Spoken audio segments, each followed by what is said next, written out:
உழைக்கு மக்கள் சின்ன இந்த ஓடி வாங்கி சின்ன.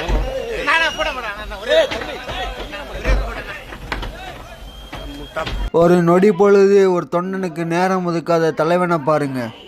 இவர் எப்படிங்க நாட்டு மக்களுக்காக நேரம் ஒதுக்க போறாரு? மற்றவங்க சொன்ன மாதிரி தன் கட்சி சின்னத்தை காப்பாற்ற முடியல, இவர் எப்படி நாட்டு மக்களை காப்பாற்ற போறாங்க? மக்களோடு மக்களாய் நின்று செயல்படும் தலைவனை தேடுங்கள். தன் சுயநலத்திற்காக செயல்படும் தலைவரை தேடாதீர்கள். மக்களோடு மக்களாய் நின்றும் போராடும் ஒரு தலைவனை தேடுங்கள். சிந்தித்து வாக்களிப்பீர்.